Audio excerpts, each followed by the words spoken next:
Assalamualaikum warahmatullahi wabarakatuh. Waalaikumsalam warahmatullahi wabarakatuh. Kami di sini ingin mempresentasikan hasil dari kelompok kami, yang dimana kelompok kami terdiri dari saya Indra Hermawan, Saya Indra Kurniawan, saya Muhammad Sahatu, Saya Jurosiko. saya Laurian Suraldo.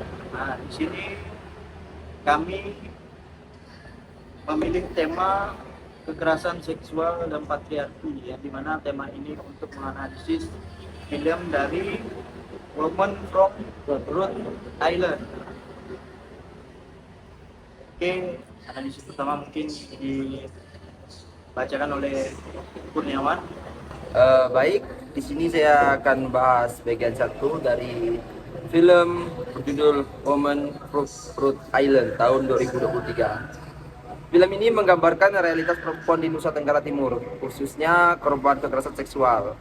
Tokoh utama yaitu ada Martha dan saudara-saudarinya mengalami kekerasan, trauma, dan diskriminasi setelah kembali ke kampung halaman.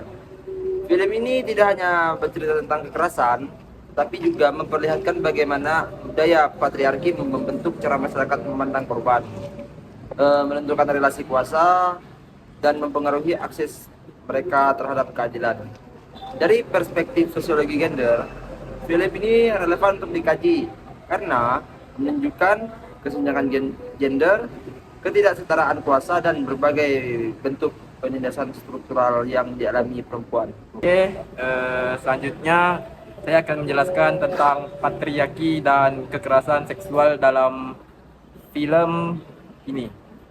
Di bagian ini terbagi menjadi tiga, yaitu relasi kuasa laki-laki atas perempuan, yang kedua perempuan sebagai pihak yang lemah, dan yang ketiga norma sosial yang mengontrol tubuh perempuan. Saya akan menjelaskan yang pertama tentang relasi kuasa laki-laki atas perempuan. Para pelaku kekerasan seksual adalah laki-laki yang merasa berkuasa terhadap perempuan, terutama TKI ilegal seperti Martha yang posisinya rentan, miskin, dan tidak terlindungi hukum. Selanjutnya yang kedua, perempuan sebagai pihak yang lemah. Film memberikan kondisi perempuan di rute yang sering dianggap sebagai pihak yang mudah disalahkan harus patuh, menjaga nama baik, dan tidak punya ruang untuk menyatakan trauma yang terdiri. Yang ketiga ada norma sosial yang mengontrol tubuh perempuan. Patriarki yang membuat masyarakat lebih fokus pada tubuh malu keluarga, aib, dan kehormatan daripada fokus pada pelaku kekerasan. Dari sisi sosiologi gender, hal ini menunjukkan bagaimana patriarki membuat kekerasan seksual tidak hanya terjadi secara fisik, tetapi juga secara struktural dan budaya bagi wanita yang ada di zaman itu. Oke, di sini ada rap kultur dalam film, yang dimana rap kultur ini adalah budaya yang menormalisasikan, menyepelekan, atau membiarkan kekerasan seksual terjadi. Dalam film ini, rap kultur melihat dari satu, minimnya perlindungan bagi perempuan, yang dimana Martha sebagai TKI ilegal tidak mendapatkan perlindungan hukum, baik di Malaysia maupun di kampung sendiri. Ini menunjukkan sistem sosial yang membiarkan perempuan tidak aman. Nah, yang keduanya adalah diamnya masyarakat, yang dimana ketika Martha kembali ke kampung, masyarakat tidak menunjukkan dukungan penuh. Banyak pihak justru menghindari atau membicarakan secara tertutup, seakan-akan kekerasan seksual adalah hal memalukan bagi korban, bukan pelaku. Nah, yang ketiga ini adalah normalisasi perilaku pelaku, yang dimana pelaku laki-laki sering dilepaskan dari tanggung jawab, seolah-olah itu hal biasa atau hanya dianggap godaan atau kesalahan kecil. Film ini mengkritik bagaimana rap kultur tumbuh melalui budaya diam, tabu, dan tidak hadirnya perlindungan terhadap perempuan. Baik, di sini saya akan menyampaikan yaitu salah satu tema paling kuat dalam film ini. Yang pertama yaitu victim blaming atau menyalahkan korban. Di sini korban sering disalahkan secara halus maupun langsung. Dianggap memicu tindakan tersebut dikarenakan membawa malu, dianggap tidak menjaga diri. Dianggap harusnya diam saja demi nama baik keluarga. Di film ini, Martha dan keluarganya mendapat tekanan psikologis dan sosial karena dianggap membawa aib. Kedua yaitu stigma dan isolasi sosial. Korban kekerasan seksual sering dijauhi karena dibicarakan dari belakang atau dihindari karena dianggap ternodai.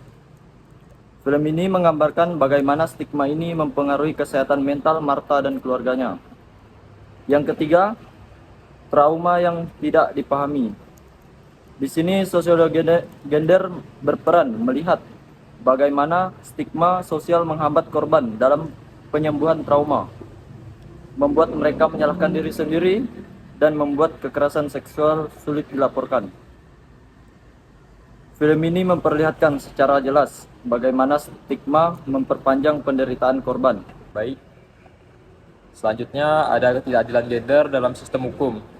Yang pertama, keterbatasan akses hukum bagi perempuan.